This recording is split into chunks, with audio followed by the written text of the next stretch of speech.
¿Ok? Bien, les decía, pregunta para ustedes, psicólogos, del día de ayer. ¿Dónde está la mente? ¿Mm? Y bueno, ya vimos las bases filosóficas de la psicología, el dualismo de René Descartes y la comparación que hacía entre los animales o bestias mecánicas y las computadoras y, por qué no también, la acción o voluntad divina que hay en ellos. Ajá. En la mente humana tenemos prospectos a un futuro sobre la voluntad, la libertad y las opciones, ¿no? Que tenemos como capacidad de discernir o de trabajar. Ujú. Ahora, bajo esa condición, no estoy presentando, ¿verdad? Permítanme mi pantalla. Ahí está. Ok, bajo esa condición o desde esa condición, todas esas estructuras filosóficas o bases filosóficas, pues nos ayudan o nos ayudarán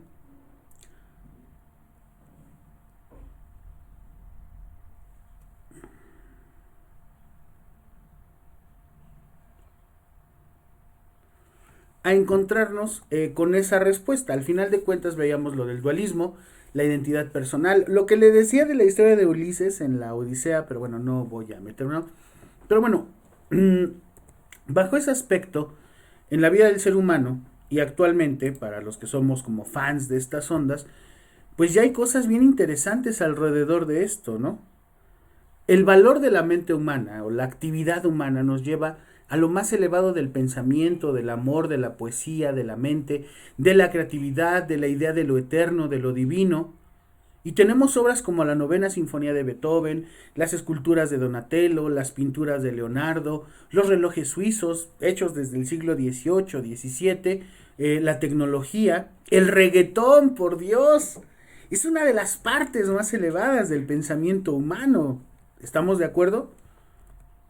El ser humano y todo lo que él implica como forma o como estructura, siempre está apegado o está apelando a esa idea. Pero, ¿quién es el verdadero responsable? Habíamos dicho que es el cerebro. Y estamos muy acostumbrados a pensar que el cerebro es así. Es más, yo me atrevo a creer, y salvo la mejor opinión de ustedes, ya me lo dirán, muchos cuando dijeron, ya voy a entrar a psicología, voy a estudiar psicología, buscaron esta portada, ¿no? Somos como bien fans de poner así, del lado izquierdo es el analítico, el duro, ¿no? Y el lado derecho es el bonito, el de la pasión y la libertad y todo. ¿Cierto, psicólogos? Pues déjenme decirles que el cerebro en realidad no se ve así, se ve así. Aquí vemos la pía madre, el aracnoides, perdón, el hueso hueco, cráneo, la circulación cerebral, y esto es un cerebro.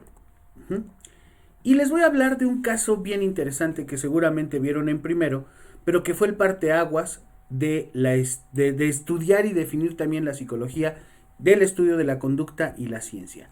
¿Han ustedes escuchado hablar de Phineas Gage? ¿O escucharon ustedes hablar en alguna clase de Phineas Gage? ¿No? Bien, búsquenlo. Hay cosas bien interesantes sobre su vida este sujeto. ¿Por qué?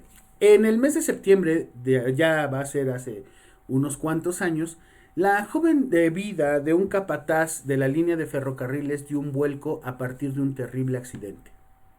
En ese momento, el trabajo de Phineas Gage, que era un sujeto muy querido, muy valorado, un buen esposo, un sujeto súper excepcional, súper compa, súper bro, era volar rocas con explosivos para permitir el paso de las vías del tren, ¿vale?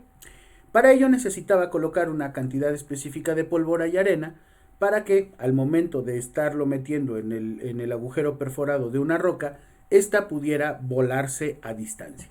Lamentablemente, así como lo hacía el coyote y el correcaminos, ¿no? Que prendían una mechita, iba a quedar y ¡pac! Volaba. Bien. Desafortunadamente, un error en el procedimiento hizo que cuando intentara compactar la pólvora, una chispa generada por la barra de metal con la que estaba trabajando generara la explosión.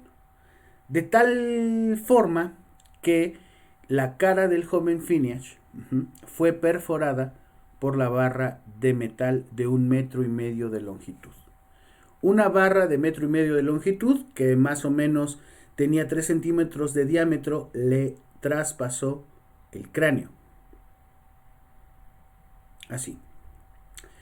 Phineas Gage, lo más interesante de todo, o sea, entró por la parte inferior de la mejilla y salió por el lado superior de su cabeza. Le voló un ojo a Phineas Gage. Pero ¿saben qué es lo más interesante de todo y lo que se puede comparar como el descubrimiento de América por parte de Cristóbal Colón? Es que Phineas Gage se levantó y dijo, oh Dios, oh qué madrazo, oh, oh. Estaba vivo Phineas Gage.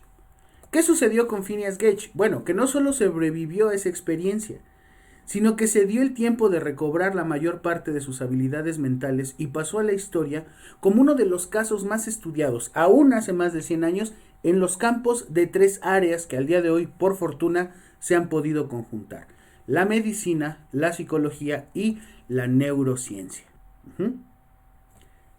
Lo más interesante de todo esto, del caso del Phineas Gage, es que, fíjate, imagínate cómo fue el trancazo y todo, que lo llevó. Vamos al doctor, y pues no había ambulancias, ¿no? Había carretas y había que ir como a 5 kilómetros a un pueblo. Y pues le dio sed y sed de la mala a él y al cuate que lo llevaba. ¿Y cómo ves? ¿Si aguantas una chela? Pues sí, sí me la he hecho, ¿no? Sí, pues para el dolor, para la calor. Y aún así, llegó al doctor y le pudieron extirpar la barra. Le curaron las infecciones y al ser un joven sano, sin ningún tipo de problema, no comía sabritas, dorilocos, taquis o tomaba Bacardi. Entonces Phineas Gage se recuperó. Pero hubo algo bien interesante en eso. ¿Sabes qué fue? Que Phineas Gage, cuando volvió a trabajar en la obra, ese obrero mesurado, cordial y que todo el mundo conocía como una gran persona, había desaparecido para dar paso a una persona con mal genio, altamente irritable, dado a los insultos y con mucha propensión al derroche, con una visión muy cortoplacista de la vida. Era en general una persona impaciente, irreverente y que se dejaba llevar generalmente más por los deseos que por su razón. Pronto, por su misma actitud, dejó de trabajar en la obra. Después se fue a trabajar al Museo de Barnum, en donde pues, se exponía a sí mismo con la barra de metal. Perdió a su familia y en los años posteriores se fue a Chile, donde al final trabajó como conductor de carruajes hasta que regresó a Estados Unidos, se puso enfermo y finalmente, bueno, le dieron ataques epilépticos y se murió en 1860. Aquí hay algo interesante. ¿Cómo o por qué nosotros tenemos muchos Phineas Gage que sin haber tenido un accidente similar empiezan a tomar o a generar actitudes distintas? Te pongo el ejemplo. ¿Te acuerdas de tus compañeros de la primaria a la secundaria? No solamente algunos cambiaron físicamente, sino que otros tantos tuvieron cambios, digamos, más interesantes.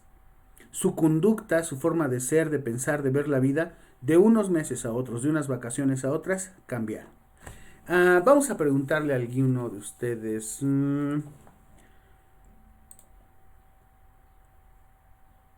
Luis Jared, prenda su cámara y su micrófono, por favor, si anda por allí. Aquí estoy, profe. Mi cámara está prendida, no sé por qué no me veo. Ok, Luis. A ver, platícame. ¿Has conocido a personas con este tipo de cambios? Sí, Platícame al respecto. o sea, sí el cambio, o sea, que haya tenido un accidente, no creo, la verdad, o no lo sé, no nos contó, pero sí conocí a alguien así. Ok, ¿y qué fue lo que cambió? Fue, a ver, fue en secundaria, si no mal recuerdo, en el último año, sí, en la segunda parte del último año, sí, antes de, El quinto bueno, bimestre, ajá. antes de vacaciones, Sí. ajá, él era no era muy sociable como tal, sí, pero lo sociable que llegaba a ser era un buen chico, era agradable, Ok, ya no era entendimos grosero, el precepto. ¿Qué pasó? era Platíquenos. muy cortés. Ok. Bueno, cuando, después de las vacaciones, sí, unos amigos que yo tenía, habíamos decidido pues empezar a juntarnos más con él. Ujú. Sí, ya regresando a las vacaciones nos acercamos a él, pero ya nos ignoraba. Antes tú lo saludabas, te saludaba, ahora ya no, te ignoraba. Y cuando los maestros le hablaban y él se equivocaba, hacía muecas, y los maestros lo corregían, hacía muecas, se volteaba, Ujú. se volvió más rebelde. Sí, con Ok. decirle que una vez tuvo una discusión con una maestra, Ujú. ¿sí? A él no le pareció lo que la maestra le dijo, aunque haya sido malo o bueno, no recuerdo qué le dijo. Aventó sus cosas de la mesa, así de que pasó la mano por la mesa Ujú. y se salió del salón. Se volvió más agresivo, más, bueno, no agresivo, más, Tuvo no cañón si ese era caso. más Bien, bien, bien. agresivo, Está complicado. Gracias, pero le Luis. digo, no sabemos qué le pasó. Pero algo, definitivamente algo pasó. A lo mejor no fue una barra de metal, a lo mejor fue una persona, no lo sabemos. Jocelyn. Ah, sí. Sí, gracias, profe. Bueno, yo sí recuerdo a un compañero de la secundaria. Él era como muy, pues rebelde, entre comillas, ¿no? Y era así como que muy, ¿cómo decirlo? Sí, o sea, su personalidad era muy, muy diferente a lo que hoy ya es. Porque, o sea, yo no he hablado muy seguido con él, pero lo poco que he hablado, porque me dijo, no, me preguntó sobre mi carrera, y le dije, no, o sea, a mí sí me gusta mucho, y así empecé a platicar sobre, pues, sobre el tema de la psicología. Digo, Órale. no, pues, ¿qué Ajá. crees? Es que me interesa. Dijo, he notado, ahorita he estado, como que enfocado, o me llama la atención la psicología, he investigado y que no sé qué, y ya me pidió informes sobre la universidad. Y ya, entonces ese aspecto pues me impresionó mucho porque como yo lo conocí en la secundaria era muy distinto. O sea, era un Ujú. niño muy diferente a lo que hoy ya ahorita es. Y pues me llama mucha atención y creo que él es un gran ejemplo o que ahorita tengo en mente es él porque pues sí, o sea, cambió mucho drásticamente, sí, ya no es el mismo, el que yo lo conocí en la secundaria ahorita. Bien, correcto. Eh, ¿Eres tú Jocelyn de la Fuente? Es que hay dos Jocelyn's aquí, ¿no? Ah, no, es otra señorita. No, Jocelyn Musiño, Ah, Alejandra. ajá, ajá. Bueno, ok, les platico. Bajo esta razón, cuando la psicología se hizo ciencia, se descubrió que el estudio de la conducta, que es el objeto de estudio, de trabajo de la psicología, y no así el alma, la mente o lo inconsciente, tiene una relación directa con el cerebro. Ujú. Lewis Carroll, les decía ayer, le decía a Alicia en ese libro de Alicia en el País de las Maravillas, Alicia, no eres más que un saco de neuronas. Y eso probablemente nos ponga a nosotros en ese aspecto, ¿ok?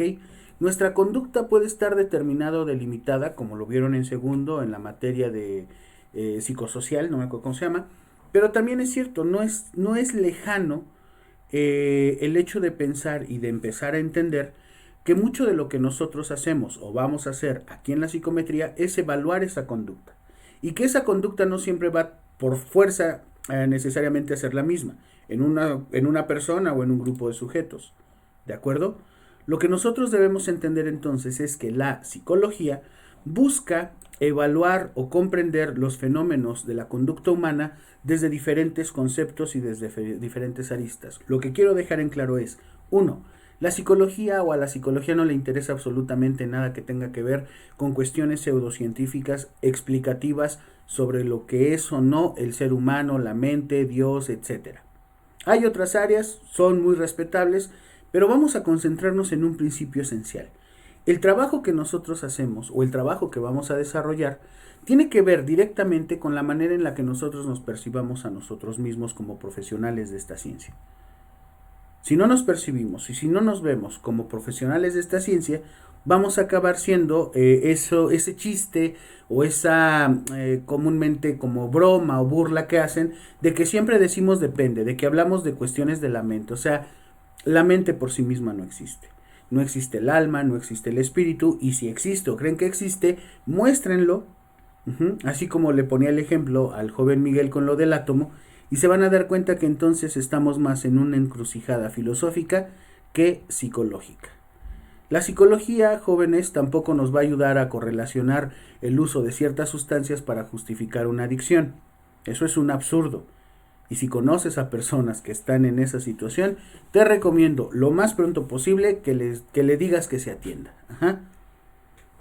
Otra, la psicología tiene más cercanía al día de hoy, como vieron, gracias al caso de Phineas Gage, que me sorprende que no lo hayan visto antes, con la medicina y con la neurología. Porque en el cerebro, como pudimos ver en la presentación anterior y con lo de Bob Esponja, es en donde radica todo lo que somos. Ujú.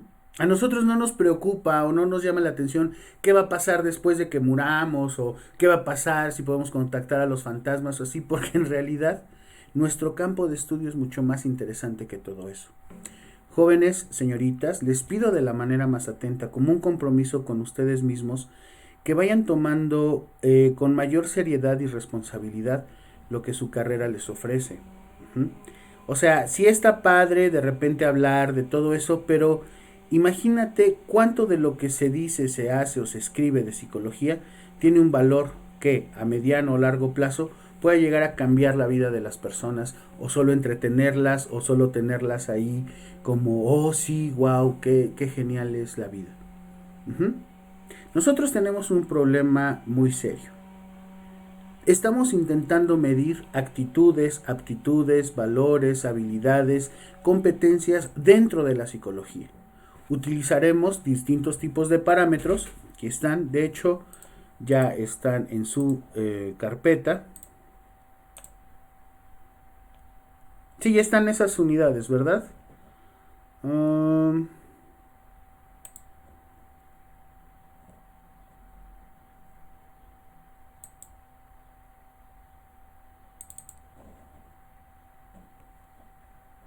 ujú.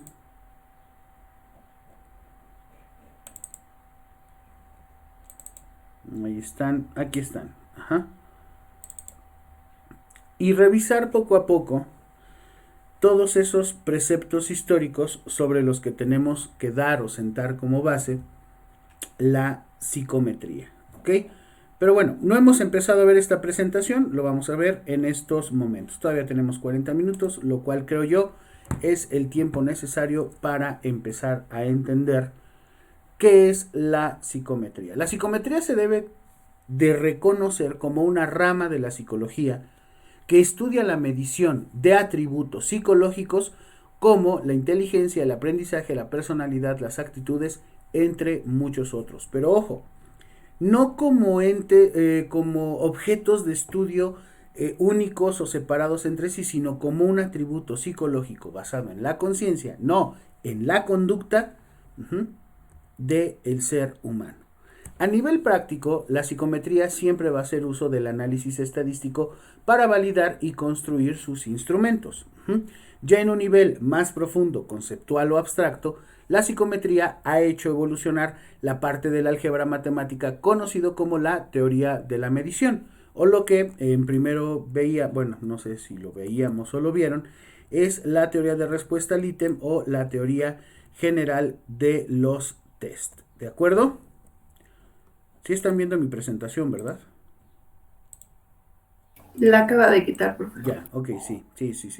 Ahora, ¿esto qué implica? Que a nivel práctico, nosotros debemos de entender que el método psicométrico es un conjunto de procedimientos que conducen a una valoración cuantitativa de los fenómenos psicológicos. En la materia de familiarización con la profesión había un tema que era los métodos de estudio de la psicología. ¿Cuáles son los métodos de estudio de la psicología? ¿Cuáles son esos métodos de estudio, gente?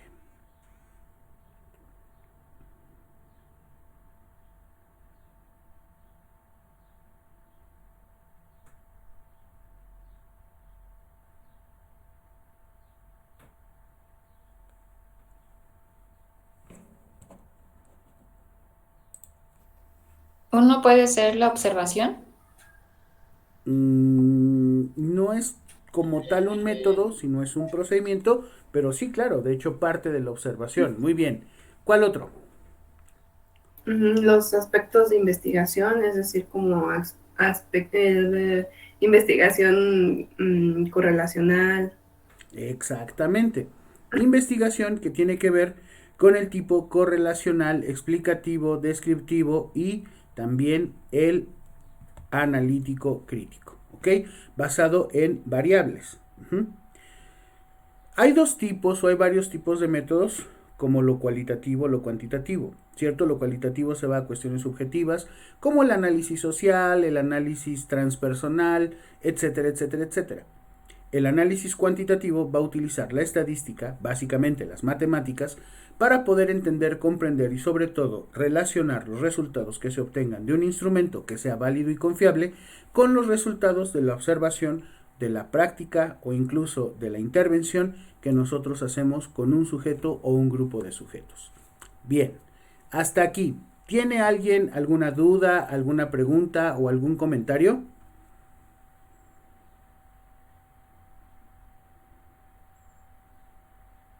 No, pero ¿Seguro? Todo, No, de pero verdad, o sea, soy un excelente profesor, entonces nunca tienen dudas de lo que digo, eso nunca me había pasado.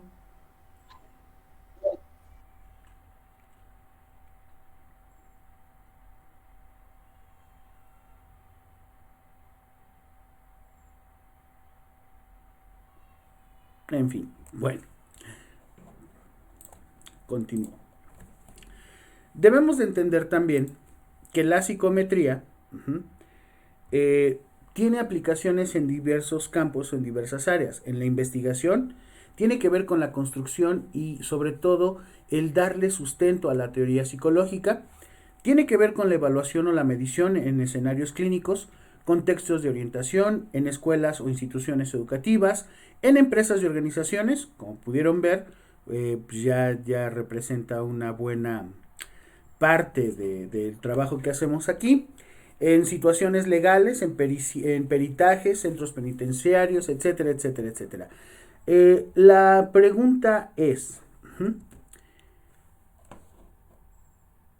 ¿has utilizado tú la psicometría o han utilizado tú la psicometría? Vamos a un ejemplo. ¿Cuántos de ustedes, sírvanse a levantar la mano, cuántos de ustedes antes de entrar a la escuela asistieron a algún tipo o forma de terapia o intervención psicológica?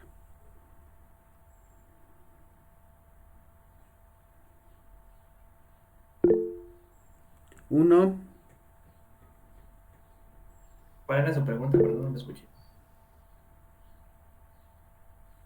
¿Mandé? ¿Y cuál fue su pregunta? Que no la escuché. Que ¿quién ha estado antes de entrar a la carrera en terapia?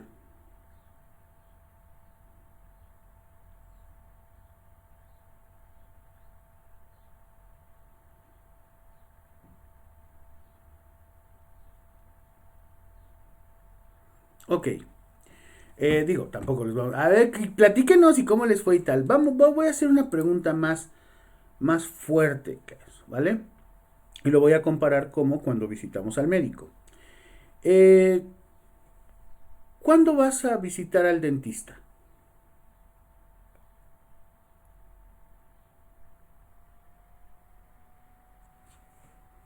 Cuando les duele una muela regularmente. Cuando te duele una muela o un diente y estás que te carga la fregada. Bien. ¿Cuándo vas a consulta médica? Igual cuando tienes un malestar regularmente. Es correcto. Y Cuando nos sentimos mal. cuando nos sentimos mal. ¿Y cuándo vas al psicólogo? A mí cuando me obligaron a ir. Ok, bien. Bienvenido al club, joven Miguel. Así también me pasó. Eso o ya cuando el problema sobrepasa a la persona. Generalmente es cuando sobrepasa a sus padres o a sus maestros. Pero bueno, hablando de una edad más joven, ¿no? Aquí la pregunta es, cuando vas al médico porque te sientes mal, ¿qué es lo primero que hace? pues te pregunta qué te duele Te pregunta tu edad. o cuáles son los síntomas. Te pregunta síntomas, te pregunta cómo te duele, dónde te duele, desde cuándo te duele y tal. Y después de eso, ¿qué hace?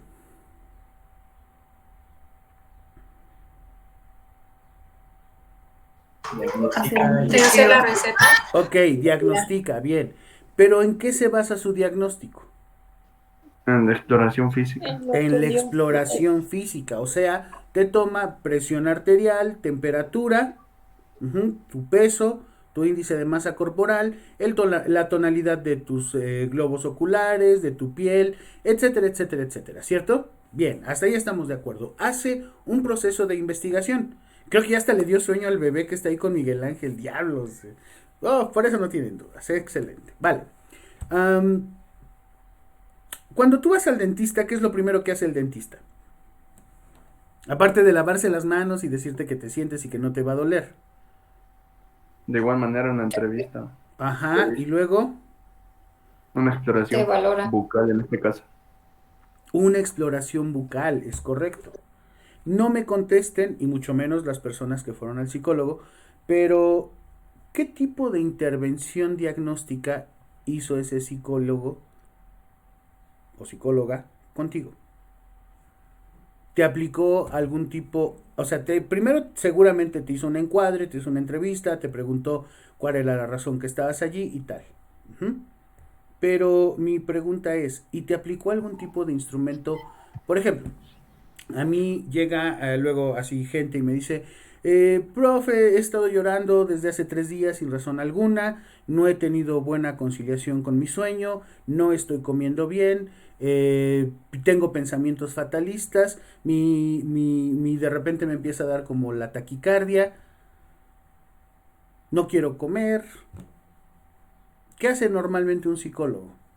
No te preocupes, tienes depresión. Y eso, jóvenes, es lo más estúpido. Y aguas, ¿eh? Si eso te lo hicieron, tú o tus padres tiraron el dinero a la basura, con todo respeto. Te digo por qué. Porque al igual que un médico, y su puesto está en la materia de familiarización con la profesión, te tienen que hacer un sistema bajo el paradigma médico. Diagnóstico, pronóstico y tratamiento.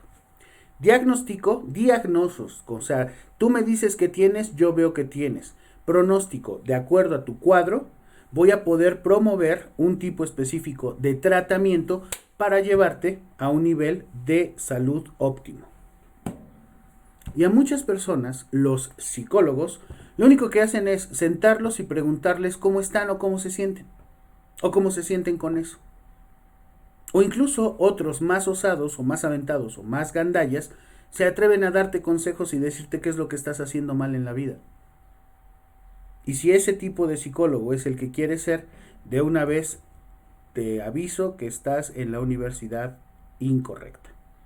Nosotros tenemos que basar, indistintamente donde sea o vaya a ser tu área de énfasis, tu área de práctica, a un diagnóstico, sea en la educación, en el deporte, en la organización, en conjunto con las normas legales o el derecho, siempre tienes que hacer o desarrollar un diagnóstico. ¿A través de qué? De instrumentos de evaluación diagnóstica psicológica, que muy pocas personas usan o saben usar, porque muchas personas, tú les preguntas, oye, ¿y por qué tu psicólogo no te diagnosticó con un instrumento? Y es que dice que no sirven. Y entonces ahí dice, híjole, Berg. Y ahí es en donde tú dices, no, pues está cañón, ¿no? Ahora, les decía yo, una de las razones por las que muchas veces la gente reconoce a los psicólogos y tristemente no es la más famosa de todas es por la aplicación de pruebas. Y hablo de pruebas, no de técnicas proyectivas como los dibujitos y todas esas cosas. Ajá. Las pruebas psicométricas basadas en un escalamiento o en la teoría de respuesta Litten o la teoría de general de los test hace que existan...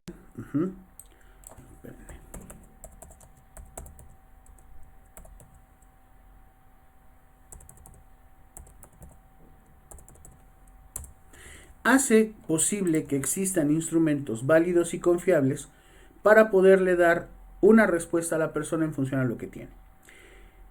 Cuando estamos en primero y vemos toda esta cuestión del análisis de los síntomas, un psicólogo tiene que ser responsable y saber o aprender a tomar los síntomas, los signos vitales con los cuales llega un paciente.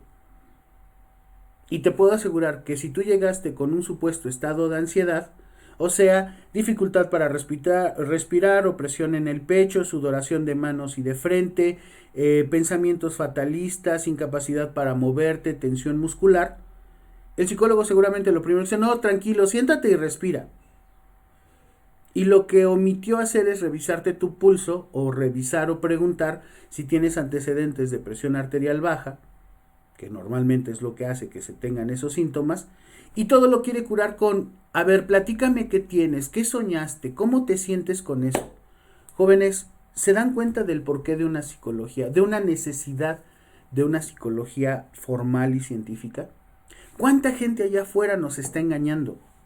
¿Cuánta gente allá afuera, a través de charlatanería disfrazada de pseudociencia, quiere decirnos que nosotros a través de diferentes formas o estructuras supuestamente probadas podemos llegar a ser mejores, podemos llegar a ser más felices, llegar a ser más rápidos, etc.?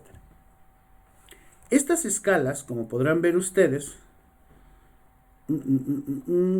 ahorita las veo, sirven para generar un buen diagnóstico. Y del diagnóstico un buen pronóstico, y del pronóstico un adecuado tratamiento para la necesidad pertinente o demandante que tiene el paciente. Si tú creías que ser psicólogo era sentarte a escuchar a las personas, que te contaran sus problemas y darles una solución o un abrazo, insisto, estás en la universidad incorrecta. Nosotros tenemos campos mucho más amplios en donde desarrollar o desenvolvernos como verdaderos profesionales a resolver justamente, no a generar más problemas. Bajo esta condición o desde esta condición, aquí está, esta es una escala de la calidad del sueño de Pittsburgh.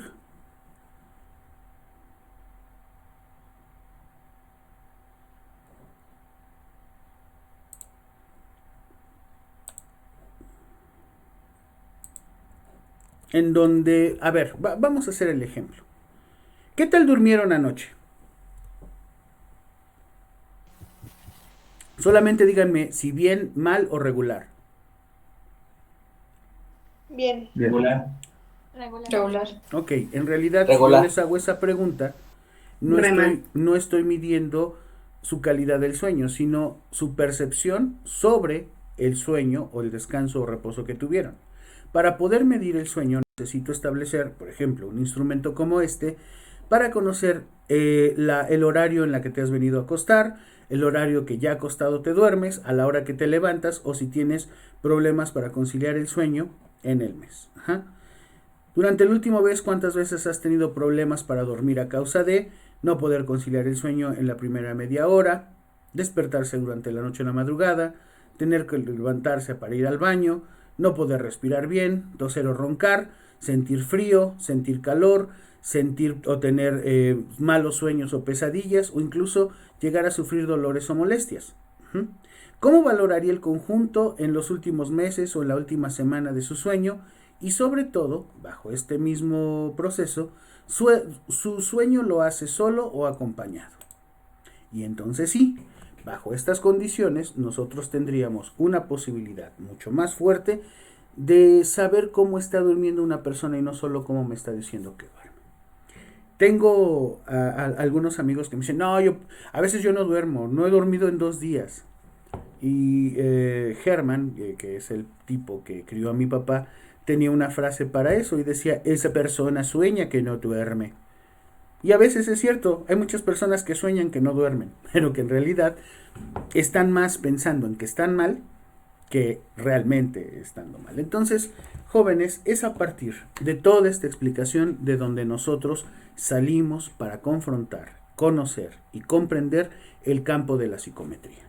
De todas esas cuestiones que son propias a la evaluación, medición y sobre todo la forma en la que se va desarrollando una de las áreas de la psicología más potentes y con más posibilidades que tenemos hoy en día. ¿De acuerdo? Bien.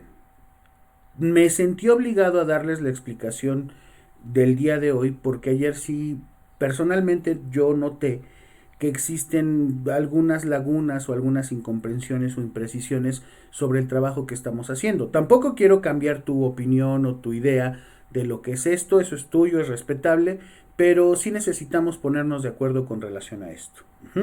Tienen tarea, ya saben la lectura de la 19 a la 69, digo a las 65, y también les voy a pedir vayan revisando la presentación que el día de hoy abrí. Si tienen alguna duda o algún comentario, con gusto los escucho.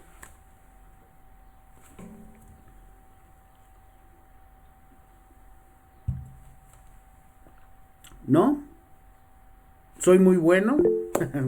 Doy muy bien mis clases. Nada, no manches. Lidia. Sí, profe, yo tengo una duda con respecto a lo de la lectura de la hipótesis asombrosa. Lo que pasa es que ya estuvimos preguntando en el grupo entre nosotros si alguien había encontrado como el libro o algo así. Ajá. Y es que yo estuve buscando y descargué archivos, pero da de cuenta que son como otros temas que la nombran. O Es sea, correcto. no tal como la lectura en sí. Entonces, mi pregunta es si lo hacemos conforme la información que vayamos recopilando o dónde podríamos encontrar o en qué medio el libro. Ok, ¿ya vio el grupo de WhatsApp, señorita? Sí, profe. ¿Segura? Sí, mandó los archivos, solo que no estaba segura si también teníamos que incluir nosotros pues información aparte o pues ya todos lo sacábamos de ahí. Entonces yo creo que esa segunda pregunta responde la primera, ¿cierto? Sí, profe, tiene razón, me quedé con eso pendiente, pero no, sí, ya. Muy bien, excelente. De todos modos, cualquier cosa, yo aquí estoy. Ajá. El joven Rodrigo. Sí, nada más un comentario. Al principio me había confundido un poco su forma de explicar, pero ya con la clase de hoy, solo quería hacer un comentario en forma de pregunta. Yo trabajé en una investigación en una empresa, Ujú. una